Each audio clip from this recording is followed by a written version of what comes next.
every few months, another headline drops. Finasteride linked to depression, hair loss drug tied to suicide risk. It's kind of alarming when you consider there's millions of dudes taking finasteride every day for hair loss. Now, if you watch my channel for a while, you'll know that I do talk about finasteride, and some of you might think I'm constantly bashing it, but I'm really not. Like, finasteride has literally helped so many men deal with their hair loss. It's still the most effective medication when it comes to hair loss, but when there's multiple media outlets talking about controversy after controversy, investigation after investigation, I just can't ignore that. And honestly, my job isn't to push one side or the other side. It's literally about just telling you what's out there so you can make an informed decision about what goes on in your body and how it affects your health. So let's start with a quick refresher. Finasteride is a 5-alpha reductase inhibitor, and that basically means it blocks the enzyme that converts testosterone to dihydrotestosterone, otherwise known as DHT. DHT is the main hormone that causes male pattern baldness, and it's likely the reason that you're going bald, you guys watching this video right now. Now, in hair loss terms, it's used at 1 milligram a day to treat male pattern baldness,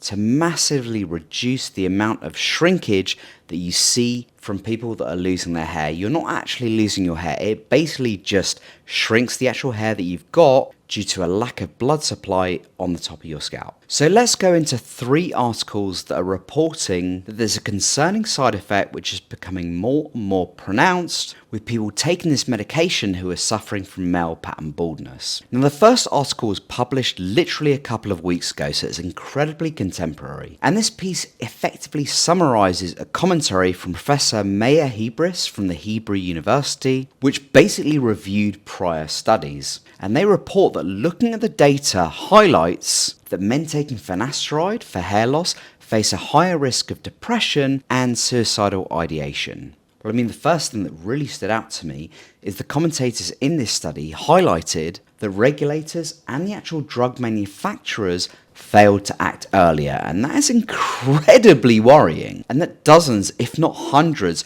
have actually committed suicide as a result of taking this medication. That is really scary, and that is really damning. And what's really interesting here is the article actually emphasizes that the lower dose which is given people with male pattern baldness, so 1 milligram a day, is the biggest concern. And they're not finding the same case with people who take 5 milligrams a day for benign prostatic hyperplasia, which basically works at like shrinking the prostate if you've got prostate issues, which is obviously incredibly concerning that the dose they're targeting with male pattern baldness is actually causing a higher risk of suicidal ideation, suicide itself, but also depression. It's important to note at this point as well that it does also highlight that hair loss itself is associated with mental health challenges and all that comes with that. So it's really important to mention that because I want to be as transparent as possible. And obviously all of those kind of things can really compound the risk of depression, suicidal ideation, and all of that kind of stuff. Now, the second commentary I'm showing you here, it reviews 8 major studies between 2007 and 2013. And again, it shows those consistent mood disorders and suicidal ideation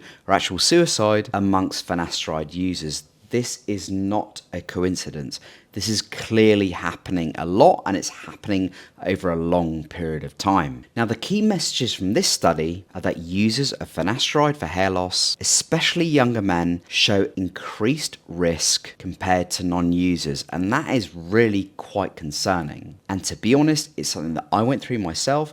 I've seen so many people, so many comments on my YouTube videos being like, I went through exactly the same thing. And really interestingly, with this review, it's recognized there's like a 2-decade delay in recognizing the risks. And I've seen this so many times, not with hair loss, but with so many other conditions. There's like a 2-decade delay before they can get enough data to realize that this is a massive issue. And there's a number of really serious side effects that need to be looked at. And what's really interesting is it highlights structural issues, a lack of strong post-marketing surveillance, the cosmetic classification of the drug. So I'm talking like hair loss, the actual disease. Like both of these may have seriously downplayed vigilance around this particular medication. Now I'm going to move you on to Article 3. So this was published literally 4 days ago. It's contemporary, it's very relevant, and it can give us some really good insights. And what's really interesting about this article is it looks at the biological plausibility and specific estimated numbers of people who are affected by this medication in a negative way. So it does highlight that finasteride inhibits conversion to DHT. That's what we want it to do. That's how it reduces hair loss. Now, steroids can be a bit of a negative buzzword, but these kind of steroids are actually super important because they're involved within mood regulation in the brain. And this article also notes that the risks may persist even after you stop the medication.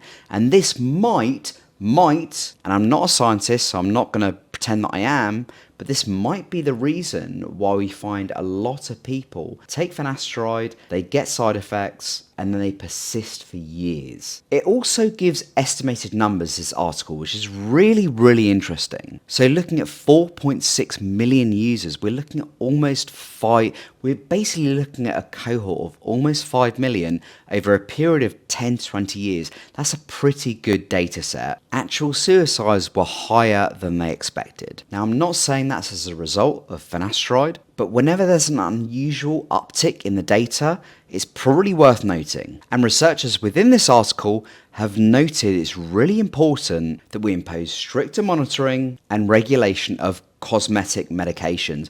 They say cosmetic because obviously it reduces hair loss, but effectively this medication was designed for something else.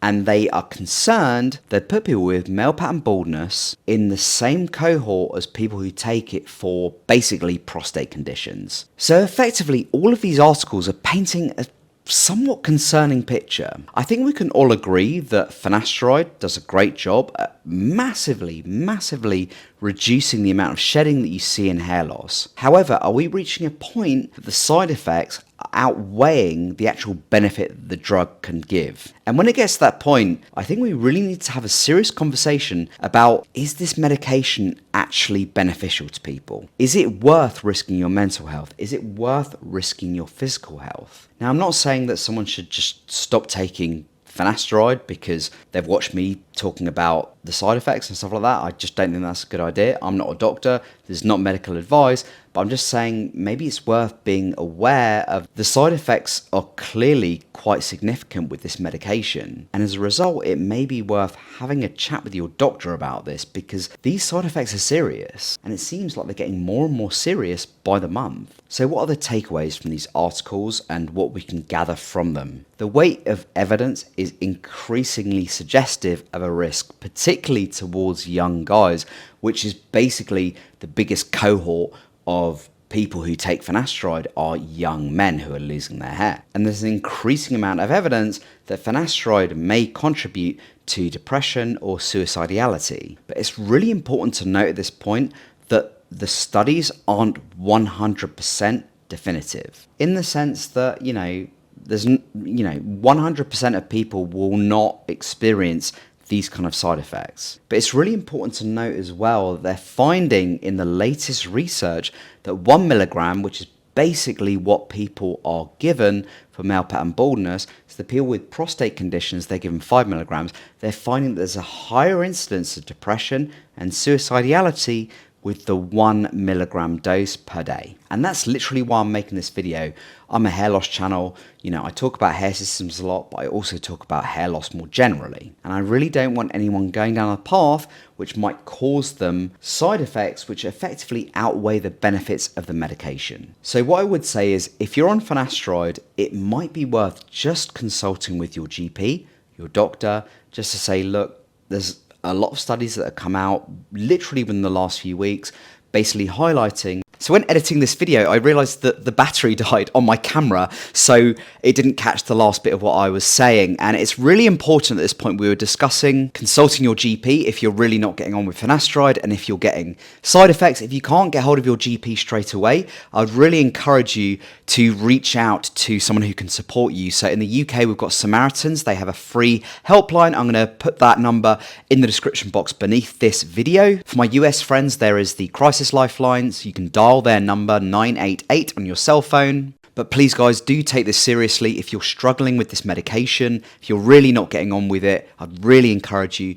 to get in touch with your prescribing doctor to prescribe this to you. These side effects are serious. People have lost their lives over taking this medication. So please do take this seriously. Take care of yourselves. Let me know in the comments box below if you've taken finasteride and if you've had issues with it. Also let me know if you've actually got on absolutely fine with it, because it is important to note as well that this doesn't affect everyone. It does affect a small cohort out of the wider population of people who take this medication, but it's important to have a balanced discussion about this, and this is why I've made this video. So let me know in the comments box below if you've taken finasteride, if you're taking finasteride, and how you're getting on with it. Till next time, take care of yourselves.